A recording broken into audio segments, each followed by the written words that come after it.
It is the FTN Fast Break Podcast, Thursday, November 21st, 2024, episode 24. What is going on, everybody? Zach Graham, aka Kawaisenberg, DFS. It's Thursday. That means the Fife Dog is in the building. It's Adam Pfeiffer. And Adam, the streak is over. What do we do now? Give up. Season's done. um, no, man. Like, if you told me before the season started the Cavs would be 16-1, I'd take that every single day. Yeah. We'll talk about that game.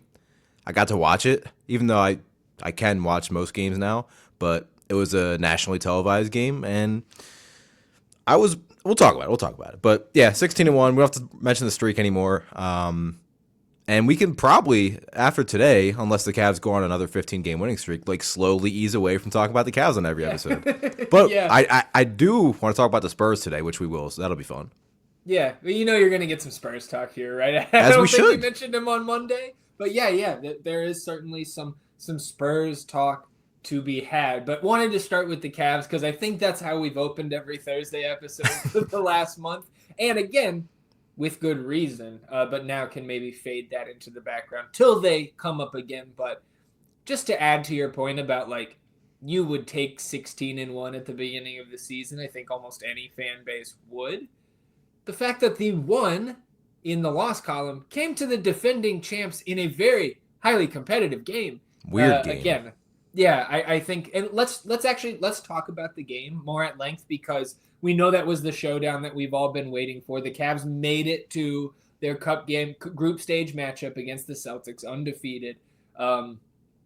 Both teams relatively healthy, right? Porzingis on the mend, apparently. He's really the big piece that was missing from that game. But Cavs come out kind of trailing single digits throughout the first half, but then it opens up, and I want to say it was like an 17 or 18 It got up point to lead. 21 at one point. Okay, yeah. But then Cavs come storming back in the middle of the third quarter. So there's like this talking point around the NBA and not the NBA, but like the fans and the people who cover it and stuff like that. It's like, is the Boston 3-point barrage like fun? Do people hate it? I have no problem with it, except when they're playing the Cavs and they start off 64% from three in the first half. Nothing is more tilting in the world than that, I swear. But yeah, like you mentioned, like the Cavs, I was worried going in because they were without Strus, Wade, Okoro, and I was like, okay, Sam Merrill's going to start, and he's going to have to cover Jaylen Brown. He fought his ass off defensively. We'll talk about it, though. The main talking point was Darius Garland, who I had some concerns about in the playoffs last year, being too passive, and I could kind of I didn't expect 3 for 21. Right. But early in the game, I could tell it was going to be a bad Garland game. He was getting these. Horford was just playing drop coverage the whole game, and they were getting switches with Garland against Horford, and he just wasn't winning that matchup. And then there was other plays where he was like hesitant whether he was going to take a floater or throw a lob, and it was just some ugly shots and turnovers. So I was a little bit worried about that. Did not expect 3 for 21. Having said that, if you told me that the Cavs would be without pretty much the main wings that are going to be in the rotation, especially defensively, and Garland would shoot 3 for 21, and they'd be down by 21 in Boston, and Boston would shoot like 64% from three in the first half, and they would only lose by 3. That's why I'm not too discouraged. And again, like it's one loss, and it's to the best team in the NBA. And we've talked about the Cavs at length. I have always still held true that Boston's the best team in the league. But yeah, man, like I think the Cavs win that game if Garland gives you a C- game, a C game. And down the stretch, we saw it, man. If they played through just strictly Mobley Mitchell the entire early to mid third quarter, fourth quarter, I think they win that game because we saw it in the playoffs, even though it was only a 5-game series. Without Porzingis, they have nothing for Mobley. And Mobley's so much more aggressive attacking mismatches now. But yeah, I mean, I thought Cleveland fought their ass off, and I think not even adding if they have Wade, Okoro, or whatever, because they're fine players, but they're not players that move the needle like, oh, the Cavs would have won the series if they had Isaac Okoro. I think they win that game if Garland gives them like a C+ game. Yeah. I think that's totally fair. Well, and Mobley, right? 22, 11, He's and so good. 6. He is so good. Like, Yeah. he's so good. Oh Yeah, my stealing a goodness. block on 8 of 13. And if we would have done a live reaction pod at halftime, Donovan Mitchell would have been in the garbage bin with Darius Garland because it was a very poor first half from him. It Their is up. offense went back to being really, really just stationary, which was Mhm. really pissing me off. All season long, Kenny Atkinson's talking about cutting, and people say, "Oh, cutting is bad because it ruins spacing, especially when you have two 7-footers." But the cutting has been opening up all these threes, and there wasn't really any of that, especially in the first half.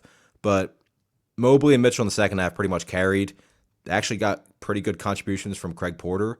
Um, and then last night, they were obviously at any point not going to lose when the Pelicans have 9 players in the They rotation were pretty much playing out. the Birmingham Yeah. Pelicans last But night. Ty Jerome just continues to be amazing. But yeah, Yeah. Boston's really, really good. Surprise. Tatum.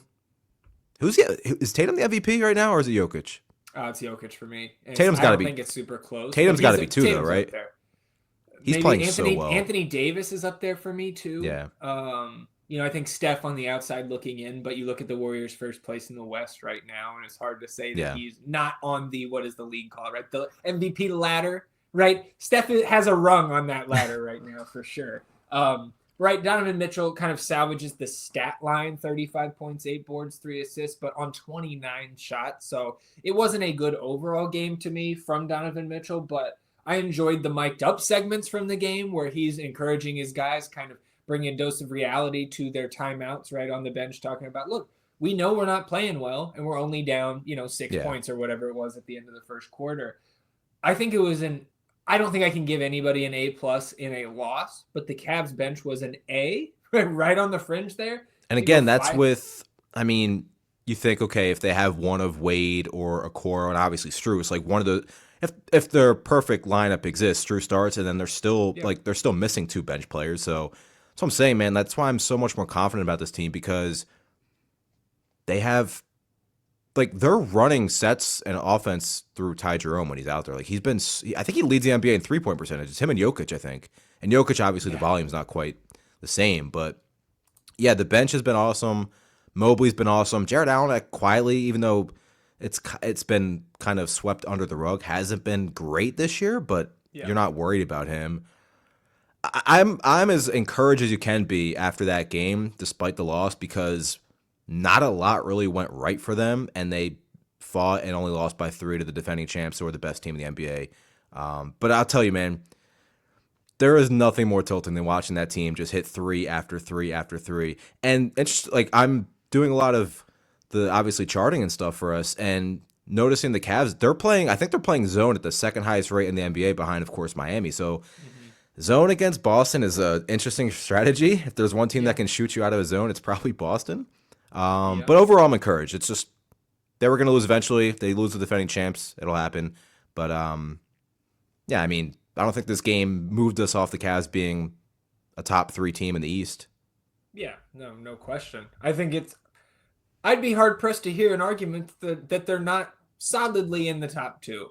Like, I think, again, you can say that there's teams that are on the fringes that have underperformed so far to start this season, but, like, the Cavs, this is real, man. Like, we knew it before this Boston game, and to me, even in the loss, just reinforces to me how strong this team is and the chance that they have to try to compete throughout the full regular season for this top seed in the Eastern Conference. And you mentioned Ty Jerome. He is second to Jokic. Like, shout out to Jokic. Jokic is 56.4% from 3.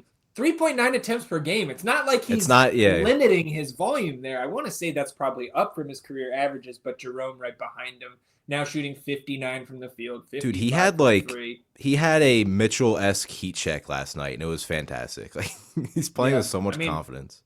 27 real points in the first half against the Pelicans. Scrubs there last night. Let's talk about some of the other Cup games that happened on Tuesday night. Lakers moved to 2-0 in their group, in their NBA Cup title defense, right? Beating the Jazz. And the story here was the rookie Dalton Knecht. 37 points, including a stretch in the second half of 18 straight. So we'll talk a little bit more about the rookie class later, but Dalton Connect seems to have, I think right now, locked down a starting spot here in LA. Did you get a chance? I know this is late for you out there on the West Coast. Did you get a chance to check out any of that, or maybe the highlights the day after? I caught glimpses of it, especially when I opened up Twitter and everybody was talking Right, about the right. performance, so I had to turn it on. Yeah, I mean, this is what they need. Like, they just need, obviously, any LeBron led team needs more shooting. They've been playing through Anthony Davis more than pretty much they ever have since he's been there. Um, and yeah, I still think like a trade probably needs to happen for this team to get out of the Western Conference. But if you're getting contributions from him this early, now obviously 37 points, probably a really good chance that's his career high for the rest of his career. But to have that explosive shooting with LeBron and Anthony Davis, like, yeah, I mean, that's huge for them. Yeah. I mean, he's a real player, and I think a lot of Super people thought that. experienced, obviously. Yeah, a lot of people thought that coming into the year, and it's kind of just playing out that way. The Lakers' belief and us saying that they were very lucky for Connect to fall to them. That is certainly playing out here early in the season. Back east, Brooklyn takes down the Charlotte Hornets by 1 behind 34 points from Cam Johnson. But Adam, to me, the story coming out of this, Coach Charles Lee benched LaMelo Ball for the final 3.5 minutes for lack of defensive effort. And that's not something you want to see as a Charlotte Hornets fan or somebody who is heavily invested in LaMelo Ball in any sort of season-long fantasy or betting capacity. I don't think this is something that's going to linger, but it's something I have my eye on as we head into this weekend's games, because it's not like this is the first time we have had concerns about something like this with LaMelo Ball. Yeah, I think it's just something that coaches will do from time to time. I'm sure it's happened to. I don't want to say it's happened to players like in the like Steph type tier of players, but other players in LaMelo's tier at point guard. I'm sure they've been benched for periods of time for defensive issues. So I don't think it's anything to really pay attention to. Brooklyn continues to just play tough, though. I know Charlotte's like they're kind of in the same level in terms of talent, but like Brooklyn continues to be quietly a nice story in the whatever the hell is going on in the Eastern Conference landscape, other than Cleveland and Boston and Orlando, really. We probably thought it'd be like them and Washington as the clear worst teams in the NBA. Washington, like the one thing I'll say about the Eastern Conference, quote unquote, bad teams is like they are not, for the most part, they haven't really been like layups for a lot of these teams, which has been fun for the league. I mean, we had a lot of teams like Utah, Washington, Portland, Brooklyn. A lot of these teams are still playing really, really tough. And you mentioned that last episode. It's like, yeah, these management teams are trying to lose games, but the players, they don't get that memo. They go out and play every single game. Yeah. Well, I think the big surprise from Tuesday's group stage games was actually in my neck of the woods. Spurs beat the Thunder with no Victor Wembanyama, no Devin Vassell, no Jeremy Sohan. You have a Keldon Johnson explosion game, knocks down 6 threes. I think it was his first 6, Adam, and then he missed his next 6. Dude, I'm watching that game, and I don't obviously get to watch a lot of the Spurs. This will be the year I get to watch them because I believe they're on primetime more than they've obviously been. Yeah. They have a Christmas game too, right? They do, against the Knicks. And simultaneous with Steelers Chiefs, which is not going to be good for my Christmas Day mental health. And I'm sure my family's going to be looking at me sideways. But yes, indeed, Christmas Day game for the Spurs. That'll be fun. Keldon Johnson, I don't know how Oklahoma City didn't block 8 of his shots because he might have the slowest release I've ever seen. Slingshot engage. It's actually I've really not watched him enough to notice it until the other day. Holy hell, it is slow. And then he had that one highlight where he did that little jab step on Aaron Wiggins, and then proceeded to dunk on SGA, which was pretty fun. Yeah, it was a nice little highlight there for Keldon, who, of course, affectionately known as the big body. I don't know if you also noticed watching that game. It's kind of regular body now, right? dropped a lot of pounds. That doesn't have as good of a ring to it, though. I know, and I think just Keldon Johnson making that adjustment. We'll see. I don't personally think it's been serving him that well this season, but he was knocking down his shots, so the stat line really helps the Spurs get over the top there. You really got 2 options with Keldon Johnson. It's either that slingshot three, slow release, or he's driving headfirst into four defenders at the rim. There's no in between. Also, I would just say welcome back Charles Bassey, because he has been active over the last couple of weeks, but tore his ACL last year with Wembanyama out, is getting all of the backup minutes, and he's just a guy I have some affection for the way he plays, right? He's kind of a down there in the paint, boxing out, very physical, kind of doing all of the dirty work that you need out of a backup big. And I can certainly appreciate that. So he had a nice night, and it was a good win for the Spurs team that was very much, double-digit underdogs coming into that one at home. Yeah, I just want to talk about this because he would have been my stock up, but I changed it. So I do want to talk about him while we're on the Spurs. And we kind of talked about him last week, but Stephon Castle looks pretty good. And I noticed I think he had 7 turnovers in that game with like 8 assists. But overall, like his vision has looked pretty good, especially in that game. And then you talk about the versatility he has with the size and everything.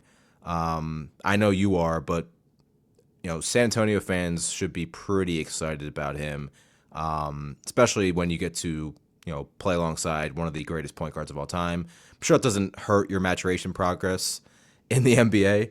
Yeah. When I saw Wemby was out, though, I immediately got a little bit annoyed because I would have loved to see what he could have done against his team without zero rim protection, because Hartenstein didn't play in this game yet, so that would have been fun to watch. Jalen Williams, though, shout out Jalen Williams, because since Chet has been out, he leads the Thunder in touches per game at just under 100, so he's been handling the ball the most, and then he's obviously playing small ball 5. I think teams are shooting like 45% at the rim against him, which is insanely low. So shout out Jalen Williams, who I think actually has a pretty good case for DPOY right now. Yeah, I don't think I necessarily I'm not going to say no to that. I'm just kind of still stuck on. I'm just glad that other people are picking up on this Steph Castle stuff, so I don't. Dude, have he to looked be really good. Like he's like good. He has the ball at like the free throw line, and he's immediately like, again, I know he had a lot of turnovers, but like from what I watched, I didn't watch the whole game. But from what I watched, like every time he had the ball in the high post, he immediately knew where to go with it. And then defensively, what he can do, I think, is going to be. We haven't even really seen the best of that yet. Yeah, well, and I think what has been keeping me from just completely overflowing with Stephon Castle's going to be an all-star type of takes is the offensive game and the shooting efficiency that is nowhere near where it needs to be be that caliber of player. Again, this kid's 19, right? So I think he's got time. But in the 8 games since he entered the starting lineup, those shooting averages have been skyrocketing up. Again, there was really nowhere to go but up after the first 7 games of the year. But in these 8 starts, Adam, 42% from the field, 34.2% from 3 on basically 5 attempts per game, 76% from the free throw line, which is more than serviceable if you're doing the job he's doing, running the offense, in that point guard role when Chris Paul's off the floor, playing off the ball when he or Trey Jones is on, and the individual defensive assignments that he's taking on with this team right now. Again, I know I talk entirely too much about the Spurs, but go watch Steph Castle for yourself. He's a very impressive young prospect. Yeah, I mean, and I think it's clearly evident if I'm the one that brought him up. Yeah, exactly. I wanted so to you let can't you even go you can't on even that. say that you're being biased. Like I'm the one that brought it up. So, all right, Cavs, Spurs, we're good. Yeah. We'll leave that in the rear view. Let's talk about another team that has been talked about a ton this week, and again, for very good reason. The turmoil surrounding the Philadelphia 76ers has turned up to 11. I don't know if we have an amplifier somewhere that goes to 12 because it feels like it could get even worse. But this report on Tuesday morning comes out, Adam, detailing the post-game team meeting that we assumed happened when all the beat reporters said the team did not come out of the locker room for an hour after the game to speak with the media. So reportedly, and you can go read more about this, I believe it was Shams Charania on ESPN who wrote up this article first. In this meeting, Tyrese Maxey called out Joel Embiid. The meeting was organized by veteran guard Kyle Lowry. And young Tyrese Maxey is sitting here calling out recently extended gold medal winning former league MVP Joel Embiid about being late to, quote, everything, which, again, on the surface, when you have a young guy calling out a veteran like that, that's just not a good sign. Whether Embiid or anybody else thinks that Maxey may have been out of line for saying something like that to a guy of his caliber, that is not a good sign. You're the leader of your team should not be having to be told by anyone, much less Tyrese Maxey, that he needs to be on time and respect his teammates and his coaches and the entire process. No Philadelphia pun intended there. Embiid then trolls afterwards to reporters saying, again, jokingly, like, oh, we had a meeting. I didn't know. But it's like, brother, take it seriously now. This is the time to be serious. There's plenty of time to be joking. And then last night from Tony Jones at The Athletic, he says, when asked about Monday's team meeting in Miami, Sixers star Joel Embiid said, quote, whoever leaked that is a real piece of shit. And again, like it just, everything coming out of this meeting and the fallout, it does not seem like Joel Embiid has what I deem to be the correct team-oriented perspective. It doesn't seem like he's taking it seriously. It seems like he's kind of over the entire situation here in Philadelphia. Now, they played Memphis last night. On Wednesday, Tyrese Maxey came back, limited 20 minutes. Missing players, too. Paul George hyperextends the same knee he injured in the preseason. Sixers lose. They're 2-12. That's the worst record in the league. 2 to 4 weeks for Paul George. I think it's probably longer than that. We don't have an official timeline yet. But again, he just went through this same injury. It is bad. Again, I think it can and may get worse here in terms of the vibes coming out of the Sixers locker room. What is your take on this entire thing? Because this is not just like we've lost a couple games in a row and we had a little argument in the locker room. They are 30th out of 30. They are last place in the NBA, and we are now exactly a month into the season. It is all going wrong in Philadelphia. Yeah, I mentioned a couple minutes ago about how these quote-unquote bad teams are playing tough, and that's very true. But even with the players and the situations they've had where they've been missing guys, you can't be 2-12. You can't have the worst record in the entire NBA. I don't care. And then Embiid's, he's obviously been back. It's kind of been the same thing with him. Like, he's still one of the most dominant players in the NBA, but then defensively, like, he's still been lazy on the defensive glass. And, Jared McCain's been great, but it hasn't even mattered because nothing else is going right now for them. It's brutal. And then, if there was a team that couldn't afford to start this slow, it's probably Philadelphia because Embiid's going to sit these back-to-backs the rest of the season. And now Paul George is going to miss, I agree with you, probably at best 3 weeks. The bench isn't there. Getting the production they've gotten from Jared McCain has been huge, obviously. But, he's starting now. So, the bench looks even worse probably because he's starting now. I feel for Philadelphia fans because, they remind me of the Bills in a lot of ways. They have this MVP elite player, but they haven't gotten over the hump. And I don't know how they get there this year with the way this has started and the way things are looking. And it's even more frustrating because you knew there was risk when you built a top three around Maxey, who's obviously the young star, and then you have two veteran star players as well, but who have battled injuries. And now we've seen dealing with injuries already. It's just I just don't see how this solves itself. What's the best case scenario for them? To finish as the 6th seed? Luckily, other teams are struggling too, like Miami, Milwaukee. Right. But they have to get hot, and I don't know. This team is still good enough if everything shifts to being positive. If they have just Maxey and Embiid for a stretch to win 8 out of 10. I still think they're there. If everything's going right, and right now everything is not going right. Yeah, and I think we haven't even brought up the idea that Joel Embiid is legitimately injured and his knee is not right. And so again, could it get quote unquote better and they fight their way into the play-in or maybe even can't get worse. Literally, quite literally cannot get worse. You're the worst team in basketball right now. I just think it can get worse. Just from the vibe standpoint, because right now, as bad as it feels, I think you're 3 games back of the 10 seed and a play-in spot. That's so right? ridiculous. Right?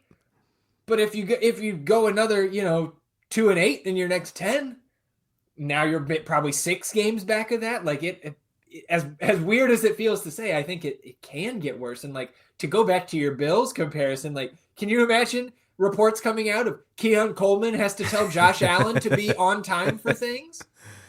Like this is ridiculous. I think Maxey has earned that right Absolutely. to call players Absolutely. out, but the fact that it's Embiid is where it's kind of like whoa.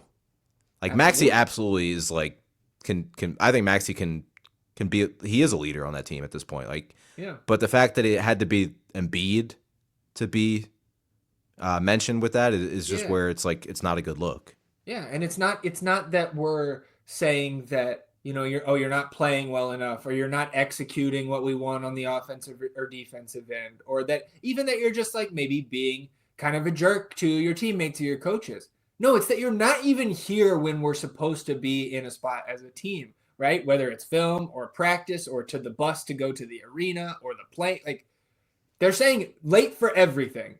And it's just, again, I've been around teams as a player, as a coach, at the collegiate level, right? As a professional coach. It's unacceptable no matter what level of sport that you're at.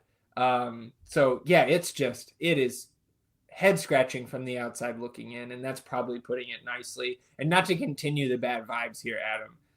DeAnthony Melton undergoing season-ending ACL surgery, which obviously is a bummer for the Warriors and for Melton, who has struggled with injuries kind of throughout his career, and specifically over the last 2 seasons. He's on this 1-year, almost $13 million deal with the Warriors. And I think, to me, Coach Kerr kind of summed up my feelings about this injury, that it is a significant blow to the Warriors and their chances, but they are also lucky that they are a deep team and they have guys that can fill in. So as bad as that is, I think, because DeAnthony Melton was going to be the starting 2 guard for this team going forward, they have guys that can step in. Right now, it's been Lindy Waters III, which we'll see if that sticks over the long haul. But just I feel awful for Melton because he's a guy that I really enjoy watching from a real basketball standpoint. Going back to the Sixers, I was so excited when they had him, and then he had the back issue that he couldn't work through, and then I was a little bit worried going into the season if it was going to flare up again with the back, and it ends up being the ACL. And just like at this point, just like you really feel for him. Yeah, absolutely. So let's talk about, let's pick it back up here to end episode 24. Some games we're eyeing this weekend, just a 4-game slate tonight here on Thursday. I had Pistons at Hornets written down because a lot of young talent here, right? With Cade Cunningham against LaMelo Ball, Brandon Miller against Jaden Ivey, right? Like this is a game that I think from a fantasy and a real, even Mark Williams and Duren. Oh, Duren's still hurt. He was hurt. Right? Other way around. Mark Williams. Yeah, that's what I meant. Hurt. Yeah, Duren should be in.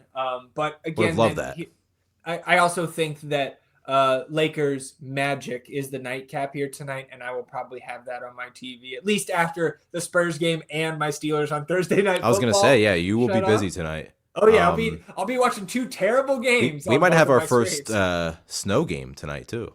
Yeah, and hey, the Steelers love that cold weather traditionally, but Friday is the night for me here in the NBA for this weekend because we have another, of course, round of group stage games here. I think Mavericks at Nuggets. Unfortunately, Luka Doncic was ruled out this morning for at least the next week with a wrist issue, but I think we will get Jokic back from the absence of late due to the birth of his child.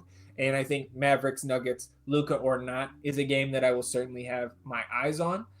Pacers at Bucks, Adam. That is a rematch of one of the knockout games in last year's tournament. A little bit of bad blood, too. Absolutely. So I am excited to tune into that. I think Atlanta at Chicago is one to watch just because Atlanta is 2-0. And if they can beat Chicago, they'll be 3-0, and they will have a date with your Cavs to potentially win East Group C.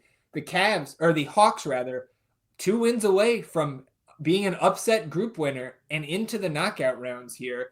What do you think about that there in East Group C? Because you've got Hawks 2-0, Celtics and Cavs both 1-1 on their heels. Yeah, we've talked about Atlanta probably the third most of any team other than Yeah, Cleveland and right. San Antonio, I feel like. Again, I like what I'm seeing from them. I think they have a lot of versatility with the wings, and obviously you have Capella and Okongwu. Trae Young is always going to be a catalyst for a pretty good offense. Jalen Johnson, I think, is a legitimate all-star candidate this year. He's been that good. He still leads his team in touches per game. I like Atlanta, man. I think they I think you can make the case right now, like with everything that's going wrong with these other teams, like you can make the case they might be the fourth best team in the East. I really think that's not outlandish to say. Yeah. I hope not, right? Yeah. Because as I've said before, unprotected Hawks pick is in the clutches of the Spurs. But the other game I wanted to highlight here for Friday Also, in Dyson the Daniels just got another steal. yeah, oh my God, dude, he's been. I mean, we could do 30 minutes on Dyson Daniels, Darius and Garland needs to be on his A game if we play Atlanta because holy yeah, hell. yeah. Dude's insane. But in the West, and particularly West Group A, we get Portland at Houston on Friday, and those are the two teams that are 1-0 in West Group A. So the battle for top spot here through two games, that's one that I'll have my eye on. Right, Blazers Rockets. Typically, I wouldn't care very much. I would maybe check in throughout the game, watch the highlights the next day, what have you. But that'll be on one of my screens Friday night as well. On Saturday, the only game that I really have interest in here, Nuggets at Lakers. Again, we should definitely have Jokic back by then, so I'm looking forward to that. And then on Sunday, Wolves at Celtics is one I have my eye on during our NFL Sunday, and Clippers at Sixers. I wrote that down before the Paul George injury last night, Adam, so now I don't care as much for that game, but I was looking for Clippers visiting their former star. Anything else for you on the schedule this weekend? Other than the fact that Josh Allen doesn't play football this week, so that stinks. But no, I think anytime you get to watch Jokic is fun, obviously. And you mentioned that Portland game. It's like, yeah, there's a reason why League Pass is so popular because even teams like Portland, like their young core has been kind of fun to watch this year. Shaden Sharp's really fun. Why am I blanking? Klingon's been pretty fun. Mm-hmm. So even those games, that's why even when we have some of these teams that just aren't as competitive record wise, like it's just fun to watch these young players really improve and play well each and every game. Closing it out as we always do with stock up, stock down. We will begin with stock downs. What's your stock down here on episode 24? It's the Miami Heat. I feel like we've been talking about the Heat, you and I, on podcasts for a while, how we've had some concerns about their half court offense. Yeah. Their best player this season through the first month or so has been Tyler Hero, which is good news for the Heat and bad news for the Heat at the same time because that means Bam and Butler haven't been as good, and Bam he's one of my favorite players on the planet, and it pains me to say, but he's not been very good this season. His efficiency on the mid-range has been really low for him, and his rim protection has been down in terms of the efficiency-wise. Butler hasn't been as good. Like, it's great that Tyler Hero's been as good as he's been, but if he's been the best player on your team, you have no shot. Yeah. Especially when you are relying on Jimmy and Bam as much as you are. So I'm worried about them. I really am. And maybe it's a good sign saying, okay, we know. Maybe you could look at it the other way too and say, okay, we know Jimmy and Bam are going to get going. And the fact that Hero's already playing so well, that gives us a nice floor. But I just think this offense's ceiling is still kind of low when they're as inconsistent and inefficient as they've been in the half court for a year plus now.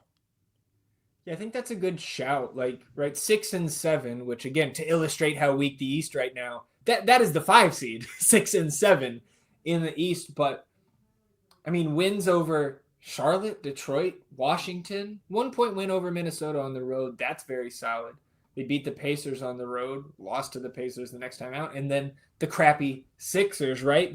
They got blown out by the Magic. They lose by 9 against the Knicks. They lose to the Kings. They lose to the Suns. They lose to the Nuggets, right? Also losses, like I mentioned, to the Pacers and Pistons. So I think that's a pretty good shout by you there. I'm just going to very quickly once again say my stock down is Joel Embiid for all the reasons we mentioned today on the pod. And I just saw our buddy Adam Stranges here post a link. Apparently Paul George and Reggie Jackson have released a podcast episode detailing the Oh, Sixers great. team meeting. Yeah, so I will go watch that as I'm editing this podcast. Let's close it out with stock up. What's your stock up here on episode 24? I'm going to go Franz. Stay in Orlando, or stay in Miami, or stay in Florida. I'll Mm-hmm. eventually get it right. Paolo goes down, and it's like, all right, this team, Paolo is ascending into a top 15 player in the NBA, but he goes down, and it's like, okay, we're not good enough offensively. We have questions on offense with him as a team, but man, they are they still? I think it's still on the win streak, right? Or did they lose? They lost last night to the Clippers. That's right. Yeah. But Franz, since Paolo has gone down, 24.5 points per game, 6.5 rebounds, 6 assists. He's still only shooting about 32% from three, so it's still something they need to see more from. But he is. I've been watching a lot more Orlando games. Mm-hmm. He's a lot better defensively than I realized too. Like a lot of chase down blocks. He's really disciplined in the post. He's been awesome. Is he a top 25 player in the NBA right now? Maybe. The problem I had with looking at it is like, where do you put him among the like often banged up players, right? Like the Zions and the like Kawhi's obviously. Like if you give me Kawhi healthy, he's better. But like if you're just ranking 25 players, like I think he kind of falls in that like 25 to 27 range, which is good. There's a lot of good players in the league. Yeah. I struggled with where to put him though with a lot of the players that are often, out. Yeah. Well, I know one thing. If you're going to tell me there's healthy Kawhi Leonard, Kawhi Leonard is nowhere near 2025 for me. Yeah, 100%. But I'm biased. So my stock up here is we do get, this isn't my stock up, but DeMar DeRozan will return tomorrow against the Clippers for the Kings Cup game. So De'Aaron Fox won't go for 50 or 60, you're saying? Well, he still may. I almost put him in stock up too. Yeah, I mean he's been very good without Sabonis and Monk and DeRozan. I know they're going to welcome DeMar DeRozan back to that rotation with open arms. But my stock up here in episode 24, Adam, is just the 2024 rookie class because I was part of the cacophony of voices that said this draft class is not great, right? The guys that we're taking in the top 4 or more like 8 to 12 type of prospects in a stronger class. I think we are most all of us who were on that kind of train are being proven wrong here to start the season because let me just list off these guys, right? His number 1 pick should be making an impact, but I think he has shown a lot to anybody who doubted his ability to be a strong NBA caliber asset. Zachary Richauche, of course, the number 1 pick. Right, Alex Sarr, I think, has had some flashes for Washington. We knew that was going to be a project. Reed Shepherd at 3 doesn't get a ton of tick for Houston, but we know they were guard heavy coming into the year. You get past that top 3, Adam. We talked about Stephon Castle, right? Donovan Clingan has been more than serviceable in relief of DeAndre Ayton over the last week. Zach Edey, we know the effect he's had on Memphis in a starting role or off the bench. He's week to week right now with the ankle injury. Bub Carrington has been awesome for the Wizards, even with their league-high 9-game losing streak right now. What you're getting out of Bub, the 14th overall pick this past year, and how young he is, the Wizards fans have to be excited about Carrington. Jared McCain, who we've talked about multiple times. Don't connect, right? The teens were loaded here, right behind those guys. Tristan da Silva has been in the starting lineup for the Magic, and you mentioned the Magic won 6 straight before breaking that streak last night in the loss to the Clippers. Jalen Tyson was on triple-double watch last night for the Cavs. I don't care if it was against the G League Pels. This kid steps into the lineup and produces. I think like one of the first plays of the game too was like literally like embodied the type of player he is. It was a miss and it was an offensive putback immediately. I was like, oh, yep, that was his first play. Was the offensive putback. Yeah. 2 points and a board. Yves Missy's been starting for the Pelicans. Keyshawn George has been playing a role for the Wizards and not looking terrible. And then we talked about Ryan Dunn at length on the pod as well. So I named like 12 guys there in the top 25 picks that are playing significant roles and exceeding most of those guys exceeding expectations. Like, I think the stock up for the 2024 draft class isn't just for episode 24. I think it's going to be reflected in history as an example to look back on in future draft classes that we think are quote unquote down years. Like there is still a lot of talent in the basketball world year in and year out. And a lot of these teams looking like they got some steals. Yeah, I like that call, especially because, like, yeah, I felt the same way about this draft class. It was like, how many, like, all-stars are coming out of this class? And that's still kind Right? of, all-star is kind of a loose term because it really depends each year. But, like, that's still in Yeah. question. But a lot of these players are contributing right away. And I think Reed Shepherd is somebody that, if he were on a team that wasn't as deep and ran as deep of a rotation as Houston, he'd be like, he's talented enough to be like a rookie of the year candidate. It's just he's on a team that's playing well and they're very deep. So, Yep. and yeah, I mean, what do we always see with rookies too? It's the second half of the season was when usually rookies really start to, get going. And the fact that we're not even in December yet and we're seeing these contributions, Jared McCain, like the last 6 games, has like been obviously awesome. So it's been fun to watch, and I think there's really only room to grow for these guys. Anything else for you, Adam, before we shut it down here on episode 24? Yeah, tough day to be on the pod. I almost didn't do it with the Cavs losing. Just felt weird. Felt weird to see the loss in the win loss column. Yeah. But I'm excited for football tonight. Yeah. I kind of hope the Steelers lose just so the Cavs have some room in the top of the 8-2 Steelers, man. Like, I think they probably win this game like 24-6, to be honest with you. But yeah, man, just always a good time on Thursday. You have the combination of basketball and football, which is pretty much my day to day anyway. So always appreciate it. Only thing I have to add is I haven't heard a lot of those Mike Tomlin detractors in the Steelers fan base over the last couple of weeks. Listen, I've said this to you before. My favorite team is the Buffalo Bills. So Yep. by default, like, my favorite coach is Sean McDermott, but Right, right. Mike Tomlin, if the Bills for some reason didn't have a head coach, it was just like Josh Allen was the head coach and quarterback, my favorite coach in the NFL would easily be Mike Tomlin, and it has been. He's amazing. Yeah, it turns out the guguy who has never had a losing season is Yeah. pretty good when you improve the roster and don't And have like Duck Hodges or Mason Rudolph. 37, 36-year-old Russell Wilson's the best quarterback he's had in a decade. So Yeah, absolutely. I was sitting there looking at mock drafts earlier today. Jalen Milroe taking first-round quarterbacks. We'll see. We don't have to dive into the NFL talk here. You can find that, of course, at ftnfantasy.com through all of our NFL channels. What you have the preview podcast, right? Did that come yeah, out that's today? why Thursday is such a fun / busy day, because I record the game by game podcast every late Wednesday night, edit it, and write articles Thursday morning. Hop on the pod with you here about 1:00, and then I look at the clock, and before you know it, you only have a couple hours till football starts. So yeah, you can check that out. Weird week this week though, because 6 teams on bye. Dude, I'm in a league where I have to fill 2 roster spots, my second running back and a tight end. I have to drop players if I want to field a starting lineup that I have no business, or anybody should have no business dropping, and I'm still debating it. It's a tough week. Yeah, Bipocalypse, as some people have been referring to it. So check out all of Adam's content, all of our other NFL and NBA content, prepping you for the weekend ahead in the NBA, week 12 in the NFL. And I'll be back on Monday with Mike Randall for another episode of the FTN Fast Break podcast. Appreciate you tuning in. Hit the like button on YouTube if you're watching there. Subscribe to the podcast, rate and review wherever you get your podcasts. And we'll see you guys back here on Monday. Enjoy your weekend. We will do the same. Until then, he's Adam and I'm Zach. Goodbye.